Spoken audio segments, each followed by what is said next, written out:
It is Oxegen 2009. It's absolutely lashing rain outside. We're joined by Mike and Owen from Director. Lads, welcome. Nice to come in out of the shelter. Yeah, it is. We just arrived, and yeah, it's pretty rainy. It is. What is it? I mean, what is it about Ireland and festivals? I just can't understand this. It just every year down here just absolutely pelts out of the heavens. Any light on the subject now? Yeah, I don't know. I mean, it tends to. I found the last couple of times I'm in here, it tends to clear up and be really sunny on Sunday, and then people have brought no sun cream, and by the end of the day, they're just red lobsters. Yeah. No, I remember we played the first time we played outside on the main stage. It just was lashing rain and Sunday morning and not too many people around. We were lucky last time we played though. It was sunny. It was kind of cool. We're playing a tent this year, so hopefully the rain will keep up.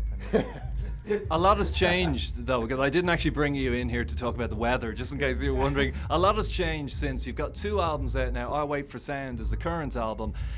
You've also changed record label. You're with yourselves now. Well, change is one word for it. Oh yeah. Well, I'm being diplomatic. We decided to make the switch, and we released the second one ourselves, and it's going good. It's sort of a slightly heavier album. Well, it's heavier and it's softer. It's a little bit more, I guess, extreme in both directions.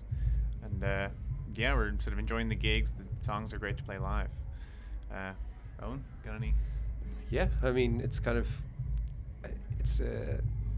you've got more, I guess, to do yourself. But I think as long as you're sort of just prepared to put in the work and keep moving, I think that's kind of the most important thing for just to always be sort of. I guess we didn't really take a break or sort of skip a beat. We all kind of knew that we wanted to keep making albums and keep making music, so we just moved on to the next one and got down to it. Your jumper's inside out. So great thing to point out. That looks well inside out. It's more of a cardigan really than anything else.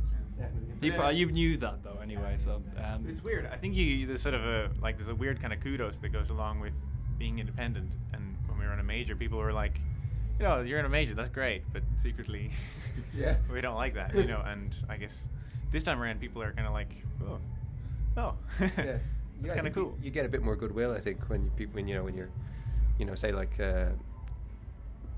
band like say De La Rentos, who've kind of put out both their albums themselves. I mean, I think this, they've worked really hard, and they sort of always.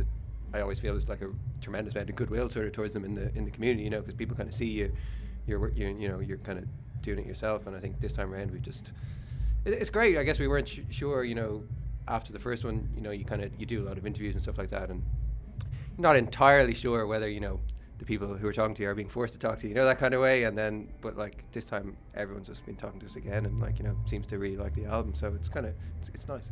Yeah. I heard a rumor that one of you likes Steely Dan. Is that true? Yeah, that's me. Really cool. Yeah, I'm a pretty diehard Steely Dan fan. Owen is kind of the exact opposite. He likes all these loser bands like Bruce Springsteen and.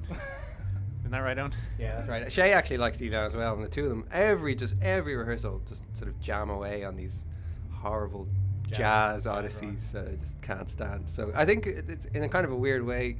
I think when you kind of have two people who really like a band and then who don't like a band, and you're kind of just fighting over elements of the different kind of things that people listen to. It sort of always just, I think, makes things a little bit more interesting. Well, it either works either way, I suppose. You can either be like-minded souls musically, or you're obviously magnetic forces pulling opposite ways, like yourselves. But there really is. You mentioned earlier on there is a difference. There's a much harder edge to this album. Is that something that you set out to do consciously? I don't think so. I think just from playing together. I mean, I think we became slightly better musicians. And we wanted to do more adventurous things. I think we had a sort of a mandate on the first album that it would be sort of very straightforward pop, and I think we branched out a little bit on this album, and I guess maybe that turned some people off and some other people on, and that's what we did anyway. I mean, I think there was no way, there's no way Atlantic were going to release this record, but there was no way we weren't going to record these songs and put them out, and so that's what we've done. It's the usual artistic corporate standoff that you hear time and time again. One of the things that you've done, I heard recently, was or at least you're getting Messiah J and the Expert, who were just actually here a little while ago. You're going to get them to remix a single. Is that true? Yeah, I mean, they kind of. we weren't really sure kind of about stuff like that, but I guess we just got a message from them just before the album was coming out, and they were just kind of like, you know, if you want any stuff done, you know, get in touch. It's kind of nice that just that sort of community of stuff in Ireland, you know, which I guess we haven't always, you know, we're fairly insular loners. Yeah, so we wouldn't, I guess, you know loads of bands, you know, kind of on the scene. We know sort of just a few, but I guess it's nice that people get in contact. And I think, especially at the moment, you know, the way things are going, like we felt we couldn't give our album away for free just because it sort of costs money to make and you need to make back. But I think, you know, you need to say any remixes and stuff we'll get done, we'll give those away for free. And I think it's nice to sort of have as much stuff as well as your album that people can just get, you know. And like we did some live kind of sessions, filmed them and stuff, and we'll be putting those up and giving those away free pretty soon, and maybe even B-sides and extra tracks to make the album. Anything, you know, I think you can give away and just sort of put out there can only kind of turn more people onto you, you know. And it's nice, I guess, especially with a sort of slightly harder album. I mean, some remixes, you know, could get played kind of, you know, in clubs and stuff like that, and it's just another way to get people into your music.